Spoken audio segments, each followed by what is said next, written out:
দাপুটে দুর্দান্ত ফুটবল খেলে শক্তিশালী ফ্রান্সকে হারিয়ে বিশ্বকাপের ফাইনালে উঠে গেল স্পেন। যুক্তরাষ্ট্রের ডালাসে তারা 2-0 ব্যবধানে পরাজিত করে শিরোপা লড়াইয়ে উন্নীত হয়। আক্রমণভাবে দুর্দান্ত সব প্রতিভাবান খেলোয়াড়দের ঠাসা ফ্রান্সকে কোনো সুযোগ তৈরি করতে দেয়নি লুইস ডি লা ফুয়েন্তের শিষ্যরা। মিকেল ওয়ারেসজাবাল ও পেদ্রো পেরুর লা রোজাদের হয়ে গোল দুটি করেন তারা। পরাকারমানের রিপোর্ট। প্রথম সেমিফাইনালের ব্লকবাস্টার লড়াইটা ছিল গতির সঙ্গে শৃঙ্খলার। এমবাপ্পের সঙ্গে ইয়ামালের। দুইবারের চ্যাম্পিয়ন ফ্রান্সের সঙ্গে বিশ্বজয়ের স্বপ্নে বুঁদ হয়ে থাকা স্পেনের। তাতে জয় হলো সুশৃঙ্খল ফুটবলের। আর ফুটবলের জয়ের দিনে ফ্রান্সকে আরও একবার কাঁদিয়ে বিশ্বকাপের শিরোপা মঞ্চে স্পেন। বিশ্বকাপে অত্যন্ত প্রতিভাবান দুই দলের লড়াই। আক্রমণ ভাগের দুর্দান্ত গতি আর শক্তির উপর জোর দিয়ে স্পেনকে পরাস্ত করার পরিকল্পনা ছিল ফ্রান্সের। আর বল নিয়ন্ত্রণে রেখে প্রতিবেশী ফ্রান্সকে কাবু করার চেষ্টা ছিল স্পেনের। 2024-এর ইউরো আর 2025-এর নেশনস লিগে এই ফর্মুলাতেই ফল পেয়েছিল লুইস ডি লা ফুয়েন্তের দল। এমনি পরিকল্পনায় চলছিল খেলা। লামিনে ইয়ামালকে ফাউল করলে পেনাল্টি পায় স্পেন। স্পটকিকে গোল করে লা রোজাদের এগিয়ে দেন মিকেল ওয়ারেসজাবাল। আনন্দ নামে স্পেন শিবিরে।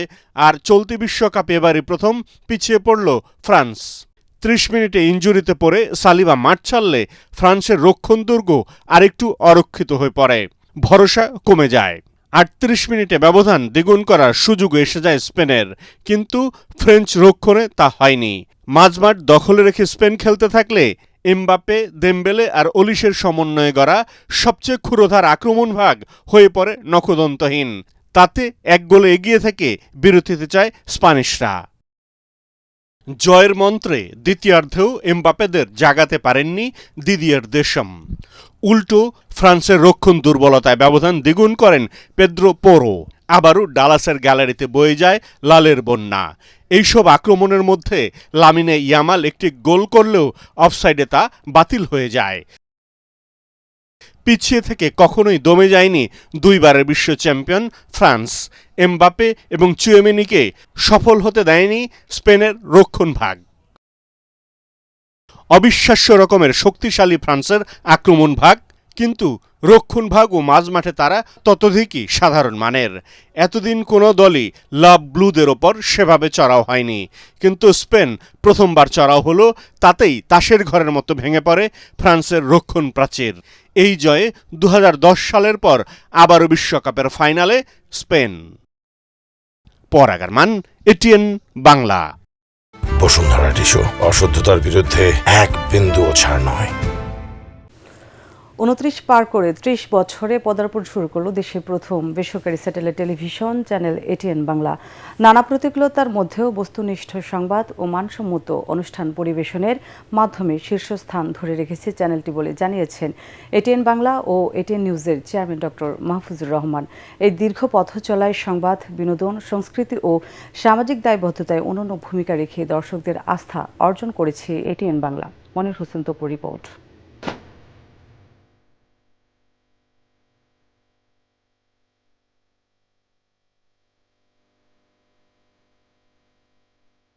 উনিশশো 97 সালের 15 জুলাই দেশের বেসরকারি টেলিভিশন চ্যানেলের সম্প্রচারে এক নতুন অধ্যায়ের সূচনা হয় এটিএন বাংলার যাত্রার মধ্য দিয়ে। সীমিত পরিসরে বিনোদনমূলক অনুষ্ঠান দিয়ে শুরু হলেও সময়ের পরিক্রমায় সংবাদ, সংস্কৃতি, খেলাধুলা, বিতর্ক প্রতিযোগিতা ও সামাজিক সচেতনতামূলক অনুষ্ঠান পরিবেশনের মাধ্যমে অন্যতম জনপ্রিয় চ্যানেলে পরিণত হয় এটিএন বাংলা। পথ দেখায় কেউ কেউ, পথ চলে সবাই। এইটা কিন্তু আমরা এইটা প্রমাণ করেও ছাড়ছি। কারণ যখন আমরা এই এটিএন বাংলা শুরু করলাম, তখন স্যাটেলাইট দিয়ে যে একটা টেলিভিশন চলতে পারে এই কনসেপ্টই কারো জানা ছিল না। শুরুতে পথ চলাটা খুব কঠিন ছিল। 2004 সাল ছিল এটিএন বাংলার জন্য একটি উল্লেখযোগ্য বছর। সেই বছর শিশুদের সংবাদভিত্তিক অনুষ্ঠান আমরা করব জয়ের আমরাও পারি বিশেষ পর্ব প্রচারের মধ্য দিয়ে এটিএন বাংলা জিতে নেয় ছোট পর্দার অস্কার খ্যাত অ্যামি অ্যাওয়ার্ড। এশিয়ার প্রথম দেশ হিসেবে এই পুরস্কার অর্জন করে চ্যানেলটি।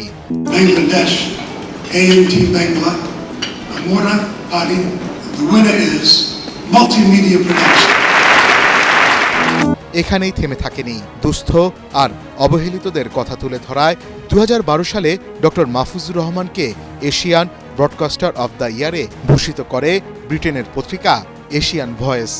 এছাড়াও দীর্ঘ এই পথ চলায় এশিয়ান আঞ্চলিক award, Meena media award, UNICEF award, life time achievement award সহ অসংখ্য আন্তর্জাতিক পুরস্কার অর্জন করেছে চ্যানেলটি। এখনও শিশুদের অধিকার ও সংগ্রামে কথা বলে আসছে আমরা করব জয়।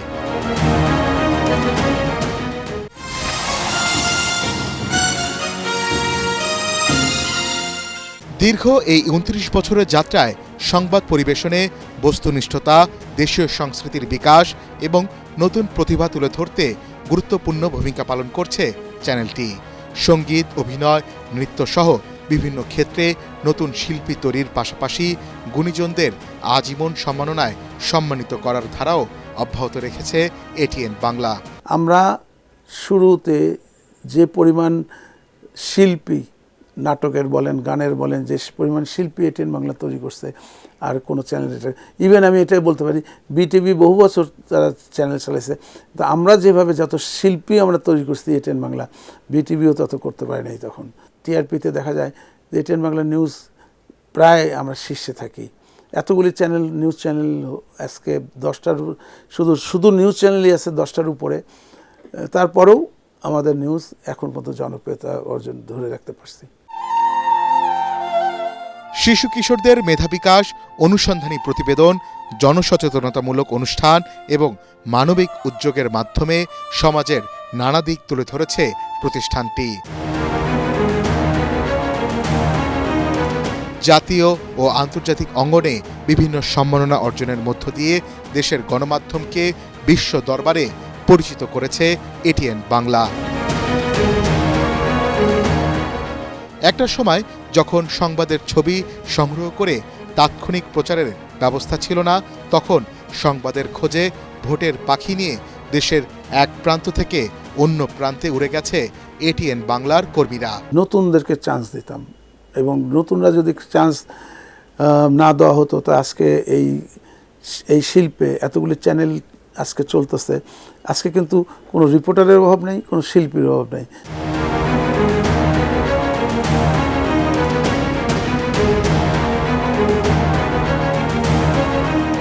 শুধু সংবাদ প্রচারেই নয়, দুর্যোগ, দুর্বিপাক, মানবিক সংকট ও সামাজিক উদ্যোগে সবসময় মানুষের পাশে দাঁড়িয়েছে চ্যানেলটি। সব নিউজকে প্রাধান্য না দিয়ে আমরা সেজন্য নিউজের জন্য আমরা এক্সক্লুসিভ কিছু নিউজ আমরা দেখাবার চেষ্টা করি এবং আমাদের এটিএন বাংলায় প্রতিদিনই কোনো না কোনো এক্সক্লুসিভ নিউজ আমাদের থাকে, যে কারণে এখন আমরা ওই এতগুলি নিউজ চ্যানেলের মাঝেও আমরা জনপ্রিয়তা অর্জন করতে পারছি এবং আমাদের জনপ্রিয়তা ধরে রাখতে পারছি। তার কারণই হচ্ছে যে আমাদের এই এক্সক্লুসিভ নিউজগুলোর জন্য। ক্রীড়াঙ্গনের প্রসারেও অবদান রেখেছে এটিএন বাংলা। ফুটবল, হকি, কুস্তি, ব্যাডমিন্টন সহ বিভিন্ন খেলা সরাসরি সম্প্রচারের মাধ্যমে উৎসাহ যুগিয়ে আসছে দীর্ঘদিন ধরে।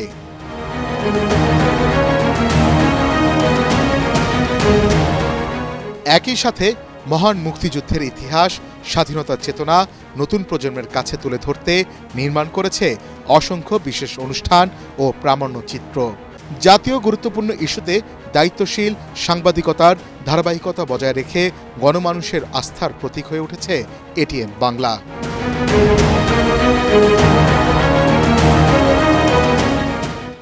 সংস্কৃতি, বস্তুনিষ্ঠ সংবাদ এবং দায়িত্বশীল সম্প্রচারের অঙ্গীকার নিয়ে সামনের দিনগুলোতেও সত্য, সুন্দর ও দায়িত্বশীল সম্প্রচারের ধারাবাহিকতা বজায় রাখার প্রত্যয় প্রতিষ্ঠানটির। মনির হোসেন তপু, এটিএন বাংলা, ঢাকা।